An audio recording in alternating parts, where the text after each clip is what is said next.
We're back at the tent, brought to you by PITME and ArabNet. Today, special friend Hooman Khalili, the voice on the radio that I listened to for years. And so you get to have a lot of fun on the show. You review movies, you tell funny stories, and this whole time you're this, guy who has the same name as my cousin, and you're this voice that I'd never seen, and I didn't know who you were. And the first time I actually saw a picture of you, or figured out who you were, was through my wife's Facebook. You've been on the radio, so I wanted you to talk about that experience a little bit. But the main focus is, the other really, really super cool thing that you do and have done, and that's the movie. I've worked for CBS Radio for 13 years on a radio station called Alice at 97.3 in San Francisco. It's called the Sarah and Vinny Morning Show. And I started when I was 24. You're right. As an intern.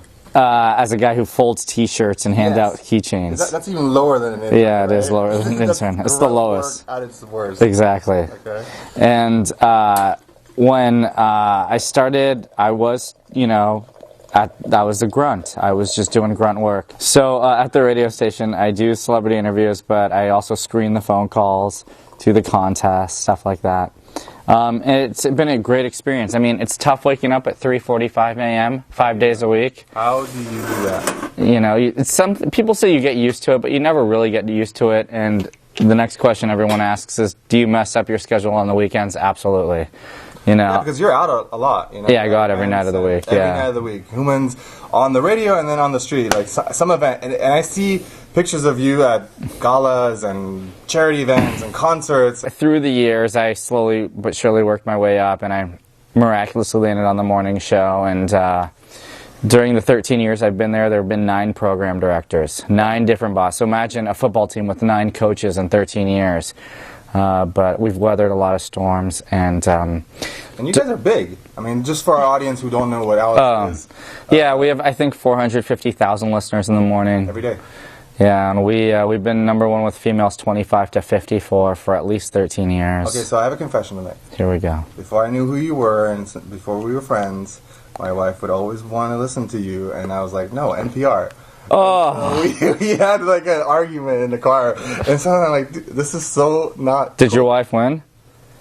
Obviously, I mean. Did she? Why do you think we're friends? I mean, I'm listening to you. Hey, he's actually pretty funny. You know what I mean? Like, yeah. Of course you won. Okay, but good. The point is like, you guys are big, and a lot of things happen on the show. Yeah, no, we have quite an audience. We actually do a podcast show, a secret show, yeah. And I've heard through the grapevine that it gets something like 200 or 250,000 downloads a day. Wow. It's an extra 45 minutes that's just for online. Crazy. Yeah.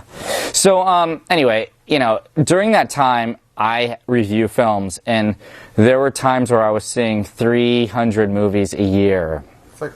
That's like 5 a week. Wow. And, I've definitely, over 13 years, I've done less and less, but it's still between 100 and 200 a year still. And one thing I noticed is each year there's maybe 7 good movies, 6, if that. And in 2010 there were 968 films released in the theaters. Wow. So I always thought and knew and believed I could make a great film. The reason I decided to do a film is because I figured I could do a really good movie. And I felt like I could fill a part of the market that I thought was lacking, which was for really genuinely smart, family-friendly films. I just don't see too many of those. So I came up with a story and found a brilliant cinematographer / co-director, this guy named Pat Gillis. Mm-hmm. And then I had to come up with a concept to make it unique so that people would, tea time. Yes, tea time. So that people would want to see it. So I had done some work for Palm back in the day. Remember Palm? Yeah. I had 7 trios that I went to. Okay.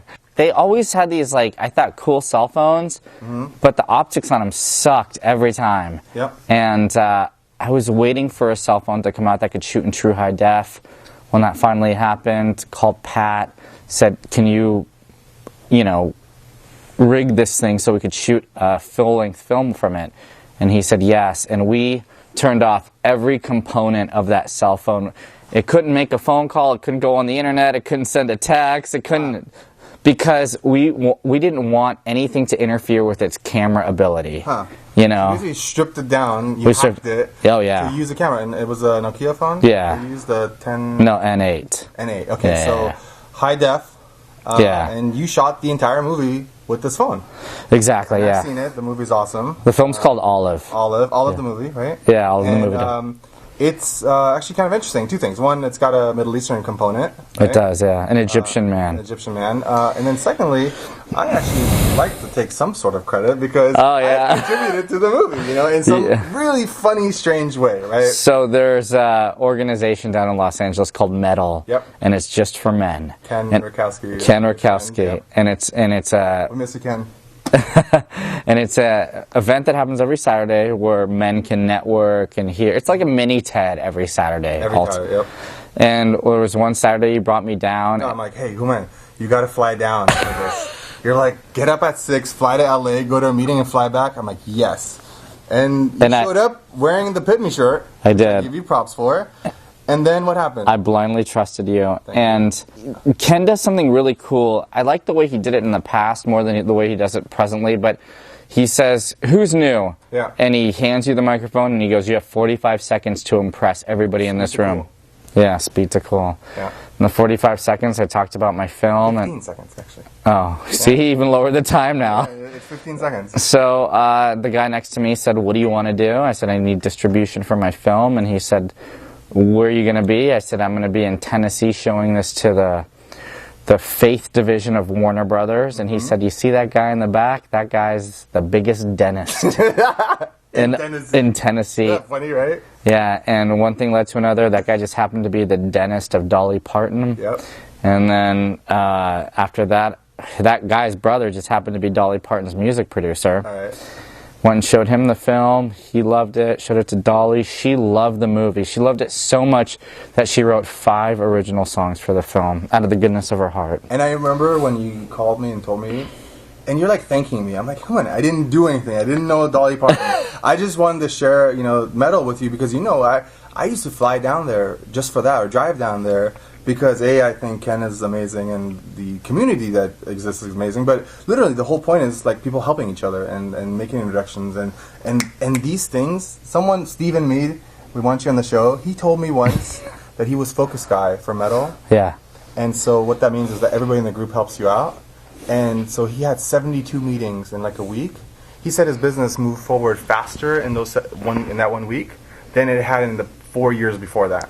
I mean, it's really insane. Yeah, it's an amazing organization. Amazing. So Ken, we'll have you on the show. Ken, by the way, has his own radio show, so he's busy. But he's your competitor. No, he's my mentor. Oh, okay. I'm his little protege. I'm little Ken. Right. But no, the point is that through that we became kind of good friends. And well, I'll tell you the point of that. The point of that is every single one of us gets invited to events. Right. And so often the case, people more than 50% of the time will say, I'm just too tired, or I'm double booked, or I can't make it. You know what? Get off your couch, go to the event, meet the people. Talk to people. Exactly. Yeah, interact. You'll have all the time in the world to sleep when you're dead. Exactly. Because you are the master of not sleeping, because you probably sleep like 3 or 4 hours I know. at night. Okay, so let's talk about something else really quickly. So we became friends. Sure. Now that I'm working on this project, maybe I'm your little protege too, because you've been giving me advice and, a camera here and microphone here and you need lights. But, this accomplishment of this movie, dude, you're on the radio every day. You shot a movie, like, you go to an event every night, you sleep 3 hours, you do yoga, you exercise, and, you've lost a ton of weight. Thank you. And so, like, how does that all work? Well, let me tell you one great kind of business practice I learned through doing this film. Mm-hmm. Being on the radio, people pull at you quite a bit, and everyone says, can you promote my nonprofit? Can you promote my charity? Can you promote my daughter's high school musical? Can you talk about our garage sale?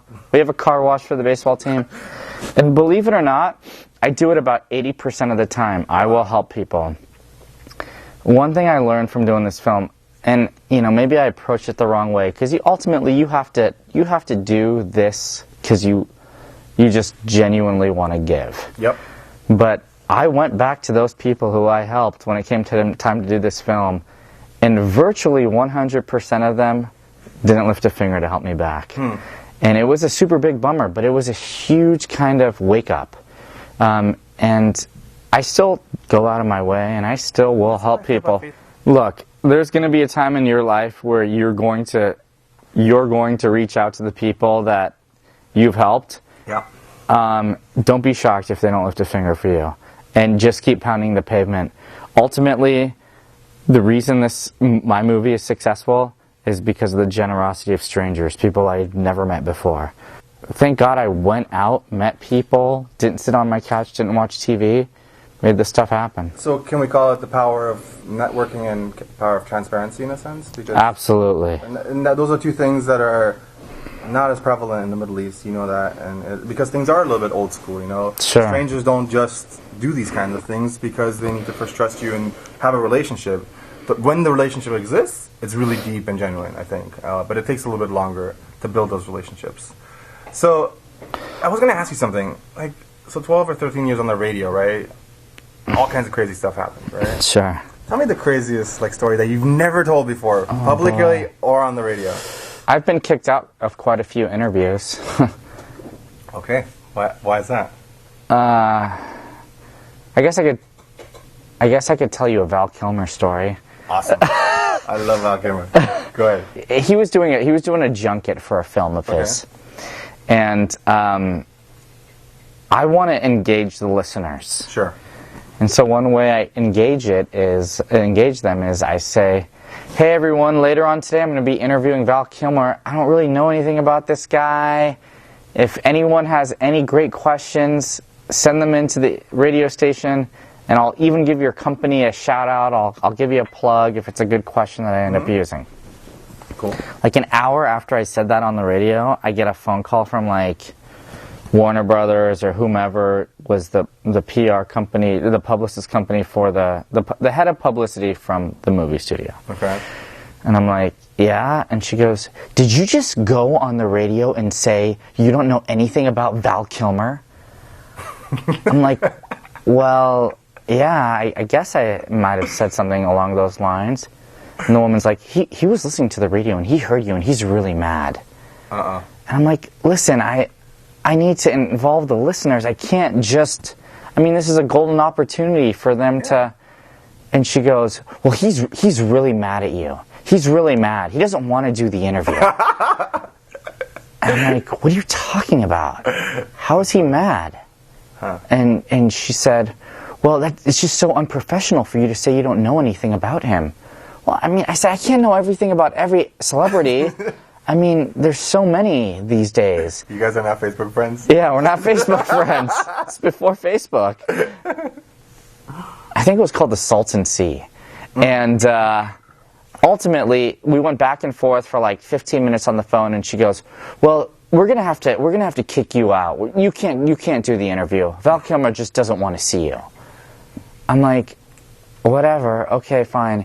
And then I think the woman went on to say, and we're going to have to suspend you from doing interviews with our studio for at least a year. Oh, wow. I'm like, all right. Blacklisted. For saying that you didn't know anything about Val Kilmer. Which is obviously not true. You've seen Top Gun, you've seen his movies. Yeah. You kind of know, I know a little stuff about Val Kilmer. Sure. But, okay, so maybe now I know why Howard Stern went on to XM. Yeah, exactly. You can say whatever you want. You can say whatever you want, and yeah.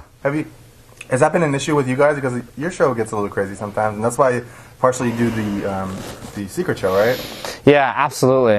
Look, people get offended and upset all the time. For the longest time you could say the word midget. You can't apparently say that anymore. You used to be able to say retard. You can't say that anymore. There's a list that you get an updated list every week or month. Sort of. This week, we have added. You can't. Yeah, exactly. Exactly.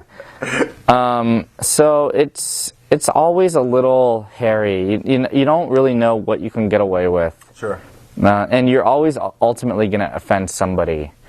There was a story just the other day where a woman this is kind of gross, but she bit off or cut out her husband's tongue and during a fight. And Sarah was talking on the air like she had no tongue and imitating what the 911 call would have sounded like. But, okay, so, by the way, and we didn't talk about this, you are... I'm Persian. Yes, but kind of like me, half. Although my Farsi is better than you. You're half? I'm full. I know, but I'm more... I'm a purebred. Yeah, but you're like whitewashed. You know, no, I'm not. Come on. My Farsi is better than yours. We've celebrated Persian New Year on the air every year for 13 years. Okay, that's a big deal. That's a big deal. I think so. Yeah, of course. That's you know, cool. If there's one... Consistently, Iran is so, like... unpopular in the media, and they are so nobody will ever report one good news story about Iran. Right? It is sad. It's hugely sad. Country and it is, and culture. And great things happen there. Totally. You know, the oldest humane society in the world is in Iran. It started in 1342. Wow. And to this day, they take in homeless dogs and stray animals, and they rehabilitate them. You know, during the hardest times and the roughest times, I'm still singing Iran's praise because there are beautiful things that happen there. I was born in Germany and went to Iran, in Hanover, and went to Iran for the first time to get engaged, and literally I saw more humanity in Iran in 2 weeks than I have my entire life in the West. Yeah. It was a beautiful experience, and yes, things aren't perfect, but I think a lot of the stuff that we hear is propaganda, and I think, not propaganda, but twisted a little bit. So yeah, you're right. We don't hear too many positive things. I wanted to do a news segment for the radio station called "Good News from Iran," and That'd be awesome. There was literally you can search any website, any newspaper. No one is reporting any good news about Iran ever. Did you see the video of that Israeli guy that spoke at a TED, and he made all these posters for Israelis and T-shirts saying, you know, people of Iran, I don't know you, but I love you. Yeah, super cool. Oh my God, that brought tears to my eye. The guys at Singularity are doing something really cool. They're working on a project called No Borders, which is, it came kind of about through a competition where a kid from Palestine, a kid from Israel built this company or this project where teams build projects or companies, and half the team has to be Israeli and half the team has to be Palestinian. Wow. So things are happening. You know, there are some people who really are about PITME, peace in the Middle East, and so I'm hopeful. So somewhere at the way end of the credits of your movie, maybe you can put my name, because when we go to the movies with my wife, she always needs to see those, right? Oh, your wife watches all the credits? All the credits, all the time, and I get antsy, and I'm just like, okay. What is she looking for? She's looking for the designer, the art director. She's curious to know who's involved. But so the point is that, you know, if you really think that I contributed to your movie, maybe you can put my name. I will. And then in return, since you've been helping me and giving me advice, I will put your names in the show. And oh, thanks. You know, maybe you can help us shoot one of these days, or maybe you can do an interview, because obviously you're probably better than I am. So we'd love to have you back. Well, I will say this. You're very relaxed, and this conversation is really good. I would give you a box of baklava, but I know that's... I'm on a diet. You're on a diet. So, what can we give you? Let's see. How about a big thank you? Yeah, and edit this well. Yes. All right. All right, Hooman. All right, thanks so much. From Alice Radio and all of the movie. It was a pleasure. Thanks a lot for coming and spending time with us. We'll see you next time. Peace.